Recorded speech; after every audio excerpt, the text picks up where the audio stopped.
عورت نے international style کا سفید سوٹ پہن رکھا تھا۔ اس کا انداز واضح طور پر کسی ایسی خاتون کا تھا جس کو اپنی امارت کا احساس ہو۔ اس کی آنکھیں سمندر کے پانیوں کی طرح نیلی اور دل میں اتر جانے والی تھی، اور اس کا تبسم کسی شریر و شوخ لڑکی کا تبسم تھا۔ وہ بہت حسین تھی، اور ایک لمحے کے لیے ٹائیگر کو شبہ ہوا کہ کہیں اتنی حسین عورت کو دیکھ مرنے والے مرد نہ اٹھ بیٹھے۔ بلیم، ٹائیگر نے سر کھجاتے ہوئے کہا۔ ریوا بلیم، وہ بولی۔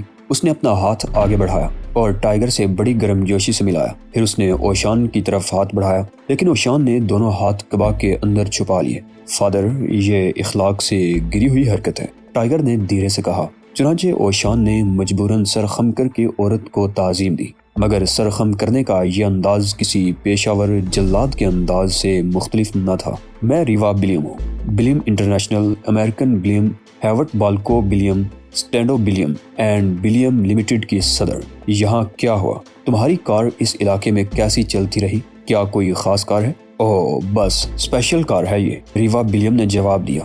گیلارڈ گاڑی کے بارے میں اسپیشل انٹرنیشنل آٹو میگزین نے حال ہی میں تفصیلی فیچر شائع کیا ہے، مگر تمہاری گاڑی چلتی کیسے ہے؟ اس جزیرے پر تو گیسولین کی صلاحیت ہی فنا ہو چکی ہے، بلکہ گیسولین خود فنا ہو جاتا ہے، ٹائیگر نے سر ہلاتے ہوئے کہا۔ شٹ، ریوا ایک ادا سے بولی۔ یہاں کیا ہو رہا ہے؟ پہلے یہ بتاؤ کہ کار کیوں چل رہی ہے؟ اس لیے کہ گیلارڈ کار میں پیٹرول استعمال نہیں ہوتا۔ دنیا میں پیٹرول کی بنیاد پر بننے والے ایندھن کے علاوہ بھی ایندھن موجود اور دستیاب ہیں۔ بلیم انٹرنیشنل نے پولی پوسائڈر کے نام سے ایندھن بنایا ہے، جس میں اگرچہ بعض خرابیاں ہیں، لیکن کار دوڑ سکتی ہے۔ خرابیاں کیا ہیں؟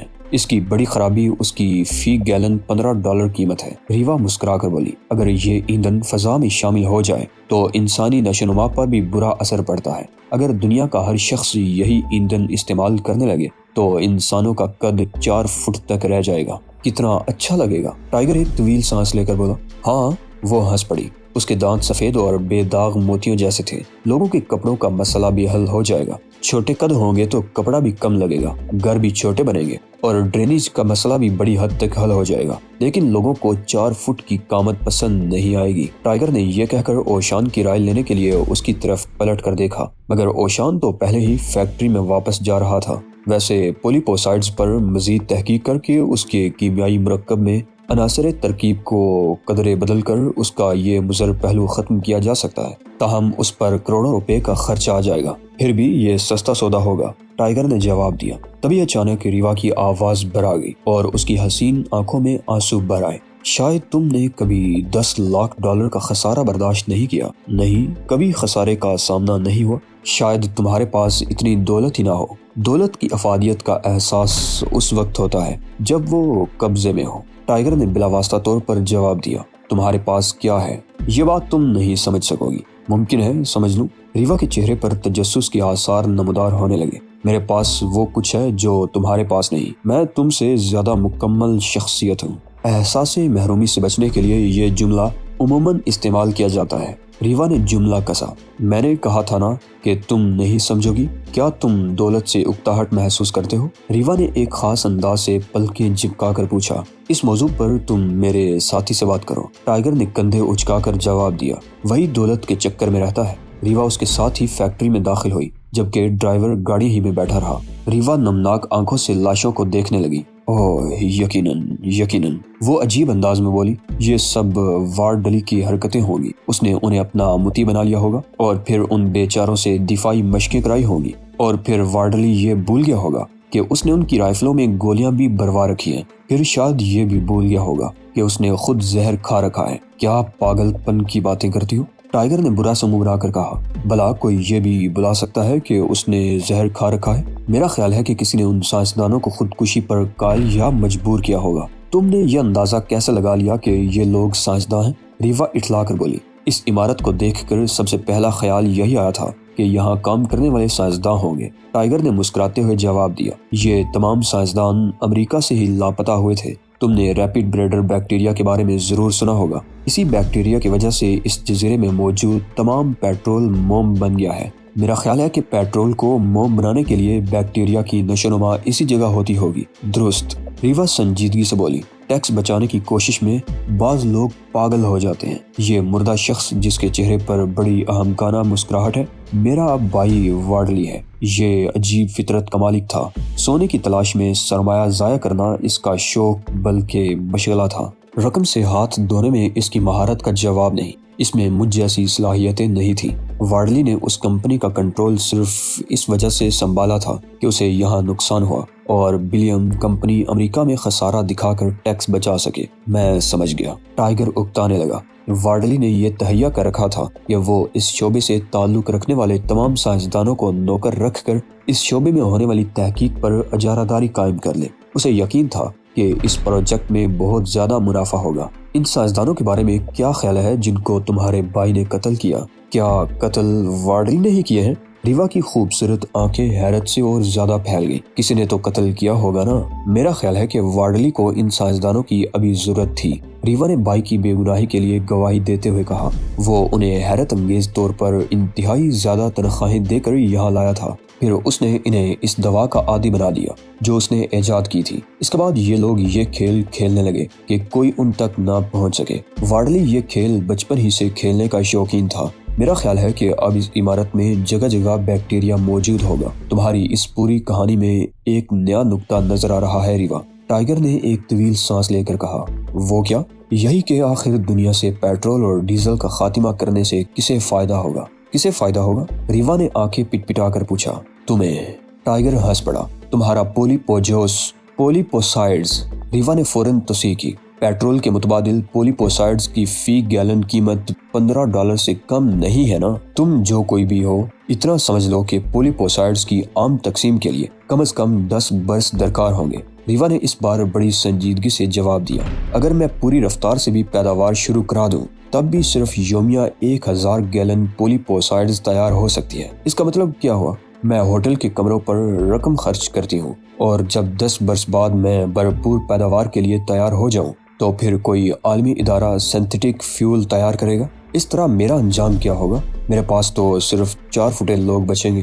ریوا یہ کہتے ہوئے شدید ترین دیوانگی کے عالم میں وارڈلی کی لاش تک گئی اور چلاتی ہوئی اسے ٹھوکروں سے پیٹنے لگی۔ میں اس احمق کے چہرے سے اس کی احمقانہ مسکراہٹ کبھی ختم نہ کر سکی۔ وہ ہانپتی ہوئی بولی۔ رکو، ٹائیگر نے اسے پکڑ لیا کیونکہ اسے خطرہ تھا کہ مقتول کی لاش کا حشر خراب نہ ہو جائے، لیکن ریوا کی حالت بہت خراب تھی۔ وہ اچھل اچھل کر بھائی کے چہرے پر ٹھوکریں مار رہی تھی اور بے قابو ہو رہی تھی، لہٰذا ٹائیگر نے اس کی گردن پر ہاتھ رکھ کر گدی کو سہلایا۔ اگلے چند ہی لمحے بعد ریوا پرسکون ہو گئی، لیکن اس کی پتلی آنکھیں اب بھی جل رہی تھی۔ اس کے غصے میں بھی ملکوتی حسن تھا۔ پھر اچانک ہی ٹائیگر کو بھی مسکراتی ہوئی لاش اچھی نہیں لگنے لگی، لہٰذا اس نے ریوا کی خواہش کے مطابق یہ مسکراہٹ خود دور کرنے کا فیصلہ کیا۔ وارڈلی نے سب کچھ تباہ کر دیا، ریوا نسبتاً دھیمے انداز میں بولی۔ اس نے ان لوگوں کو بھی قتل کر دیا، وہ دوسروں کا بھی قاتل ہے۔ میں تو صرف ٹیکس بچانا چاہتی تھی، مگر اس خبیث نے سارے کیے درے پر پانی پھیر دیا۔ ریوا کے شانے جھک گئے، چہرہ ست گیا، صاف ظاہر تھا کہ وہ بہت اداس ہے۔ پھر اچانک ہی وہ بلک بلک کر رونے لگی۔ ریوا سسکیاں لیتی ہوئی بولی، میں 9 سال کی عمر ہی میں نوکری کرنے لگی تھی۔ اب جب کہ مجھے یہ یقین ہو گیا تھا کہ ہمارے پاس ضرورت سے زیادہ دولت جمع ہو گئی ہے تو یہ واقعہ رونما ہوا۔ اس نے ان لوگوں کو بھی قتل کر دیا۔ اب میں کیا کروں؟ اگرچہ میں کاروباری آدمی نہیں ہوں، لیکن اتنا ضرور جانتا ہوں کہ ان لاشوں کی تدفین ضروری ہے۔ ٹائیگر نے جواب دیا۔ مرنے والوں کے اہل خانوں کو اس کی اطلاع دینی بھی ضروری ہے۔ اس کے علاوہ پولیس کو بھی مطلع کیا جانا چاہیے۔ کیا یہ سب کام تم کر سکتے ہو؟ ریوا آنکھیں پوچھتی ہوئی بولی، جن میں رونے کے باعث لال لال ڈورے نظر آ رہے تھے۔ نہیں، میں تو چلا جاؤں گا۔ تب پھر یہ کام میں کروں؟ یقیناً، لیکن اگر یہ بتا دو کہ فاسٹ بریڈر بیکٹیریا کہاں جمع ہے تو پھر میں لاشوں کو ٹھکانے لگانے سے متعلق کچھ سوچوں گا۔ یہی ہونا چاہیے۔ سب کچھ اسی ایک فیکٹری میں تھا، ریوا نے جواب دیا۔ کیا تمہیں یقین ہے؟ ریوا نے سسکی لی۔ آؤ۔ وہ ٹائیگر کو تقریباً کھینچتی ہوئی کمپلیکس کے آفس سیکشن میں لے آئی اور کمپیوٹر ٹرمینل کی تلاش میں ادھر ادھر دیکھنے لگی۔ اوشان بھی اس کے پیچھے پیچھے وہیں آ گیا اور اسی لمحے ٹیلی فون کی گھنٹی بجنے لگی تو ریوا ریسیور اٹھانے کے لیے بڑھ گئی۔ اس نے ریسیور اٹھا کر ہیلو کہا اور پھر سر جھٹک کر ٹائیگر کی طرف پلٹی۔ اسے اس کے بعد اوشان کی طرف ریسیور بڑھا دیا۔ آپ کا فون ہے جناب۔ کمال ہے، یہ علم کسے ہوا کہ آپ یہاں ہیں لٹل فادر؟ ٹائیگر کو واقعی حیرت تھی۔ کسی بھی ایسے شخص کو جو میرا معتقد ہو اوشان نے شان بے نیازی سے جواب دے کر ریسیور تھام لیا۔ ٹائیگر ریوا کے ساتھ ٹرمینل پر گیا اور اسے آپریٹ کرنے لگا، جبکہ ریوا سوال فیڈ کرنے کے لیے ٹائپ کرنے لگی۔ کمپیوٹر نے فوراً ہی جواب دینے شروع کر دیے۔ اس دوران ٹائیگر اوشان کی گفتگو بھی سننے کی کوشش کرتا رہا۔ ٹائپ کرتی ہوئی ریوا اور زیادہ خوبصورت نظر آ رہی تھی، اس کے ہونٹ بار بار ہل رہے تھے۔ وہ بھائی کو مسلسل مگر زیر لب احمق کہہ رہی تھی۔ ادھر اوشان بھی کچھ کہہ رہا تھا۔ درست، بالکل درست، آپ یقیناً دانش مند ہیں اعلیٰ حضرت۔ جی بالکل درست اعلیٰ حضرت۔ جی بالکل درست اعلیٰ حضرت۔ وہ 2 منٹ تک یہی جملہ دہراتا رہا اور پھر بولا، کیا آپ چند منٹ بعد دوبارہ فون کرنے کی زحمت گوارا کریں گے جناب عالی؟ جی بہت بہت شکریہ۔ اوشان نے ریسیور رکھ کر ٹائیگر کی طرف دیکھا۔ کیا بحرام تھا لٹل فادر؟ ٹائیگر نے چونک کر پوچھا، لیکن آواز اتنی دھیمی تھی کہ ریوا اس کا سوال نہ سن سکی۔ نہیں، مجھے یہی حیرت ہو رہی تھی کہ وہ ہم تک کیسے پہنچ سکتا ہے۔ یہ ہماری خوش قسمتی ہے کہ وہ ہم تک نہیں پہنچ سکا، اوشان نے عجیب سے لہجے میں کہا۔ ٹائیگر نے پلٹ کر ریوا کی طرف دیکھا۔ اس کی زلفیں اب بھی ہل رہی تھی اور وہ اب بھی بار بار احمق کی گردان کر رہی تھی۔ شہزاد، اوشان نے سرگوشی کی، ہمیں ابھی ابھی ایک ایسے شخص سے پیشکش موصول ہوئی ہے جو یقیناً بادشاہ ہے، اور پیشکش بھی ایسی ہے کہ ہم اسے ٹھکرانے کی ہمت بھی نہیں کر سکتے۔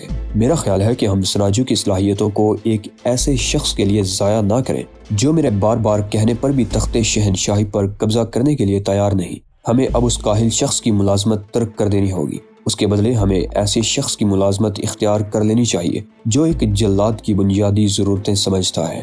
ابھی مجھے یہ مشن مکمل کرنا ہے لٹل فادر۔ ٹائیگر نے سب کچھ سمجھتے ہوئے عذر پیش کیا۔ کیا تمہیں اندازہ ہے کہ ہمیں کیا پیشکش کی گئی ہوگی؟ اوشان سرگوشیاں کر رہا تھا۔ نہیں، اس سے میں نے نہیں، آپ نے بات کی تھی۔ تم کیا چاہتے ہو؟ آپ بتائیں، پیشکش کیا ہے؟ ٹائیگر نے محض اوشان کا دل رکھنے کے لیے پوچھا۔ پیشکش یہ ہے، ہمیں ہر وہ چیز ملے گی جس کی ہمیں خواہش ہوگی، سونا، تیل، کمپنیاں، جواہر، گھوڑے، زمین۔ یہ پیشکش ایک شہنشاہ کی طرف سے آئی ہے۔ ایک حقیقی اور اصلی شہنشاہ نے ایک سچے اور اصلی جلاد کو پیشکش کی ہے۔ تب پھر پہلے یہ مشن مکمل کر لیں۔ تم اپنی خواہشیں بیان کرو شہزاد۔ خواہشیں؟ ٹائیگر مسکرانے لگا۔ مجھے برسوں سے علم نہیں کہ میری خواہش کیا ہے۔ شاید مجھے اگلے کئی برسوں میں بھی اس کا جواب نہ ملے۔ پہلے میری خواہش تھی کہ میں سناجو جا کر رہوں۔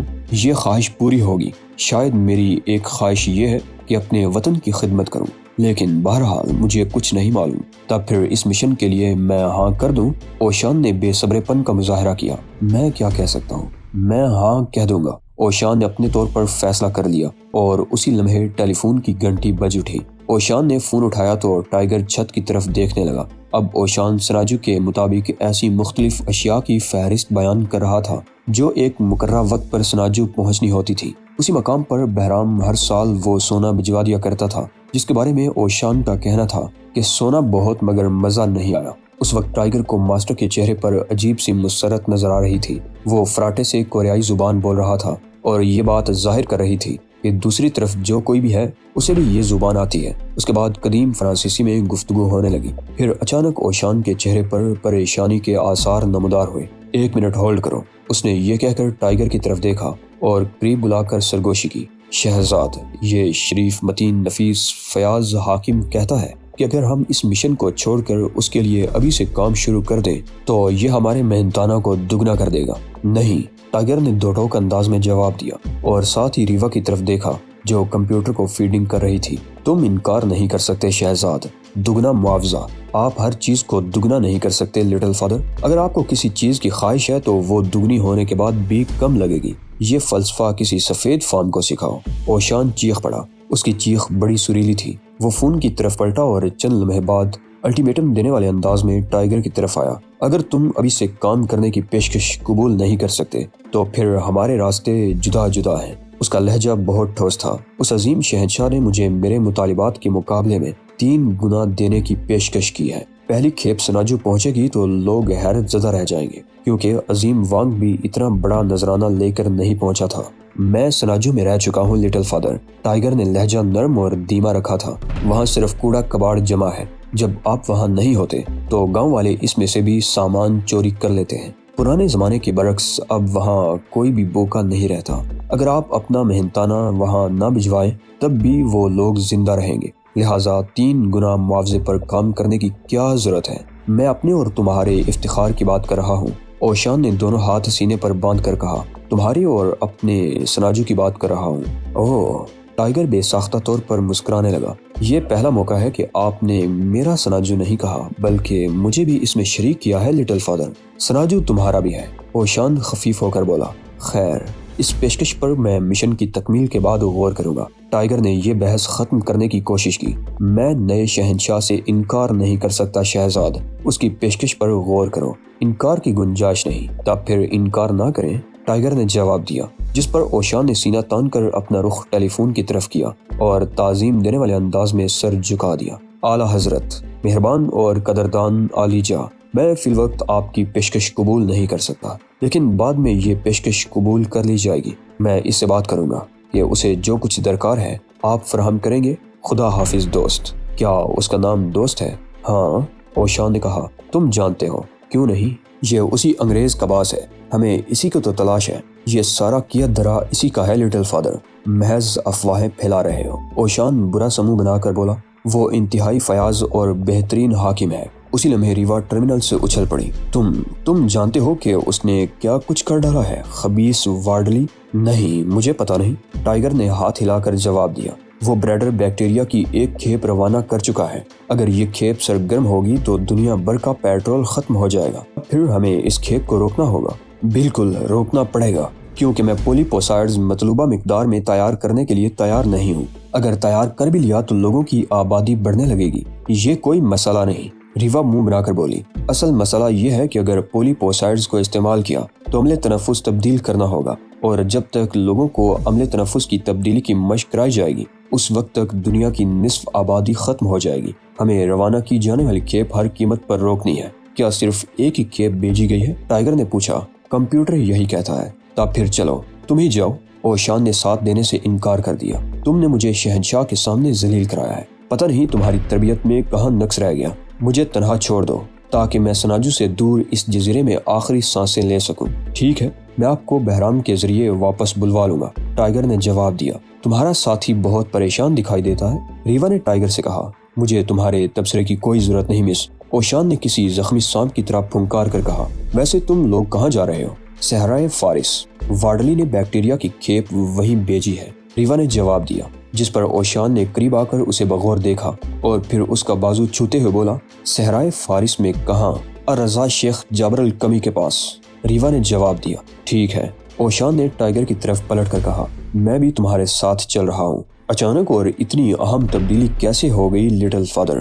ٹائیگر نے مسکرا کر پوچھا۔ مجھے بھی صحرائے فارس میں چند ضروری کام کرنے ہیں، اوشان نے بڑی بے نیازی سے جواب دیا۔ یہ ضروری کام آپ نے کتنے عرصے تک اور کب سے مؤخر کر رکھے تھے؟ ٹائیگر زیر لب مسکرا رہا تھا۔ اس وقت سے جب صحرائے فارس دریاؤں کی روانی اور میٹھے پانیوں کے چشموں کے باعث سرسبز تھا، اور جب اچانک اس نے ریت و بگول کے سامنے ہتھیار ڈال دیے تھے، اور بس کافی ہو گیا لٹل فادر۔ اور اس وقت سے جب ہمارا وقار اور ہماری تمکنت کی مثالیں جنم لے رہی تھی، ہم اپنی روایتوں کے امین ہیں اور ہمیں اپنے وعدوں کا پاس ہے۔ اوشان نہ جانے کن وعدوں کی بات کر رہا تھا۔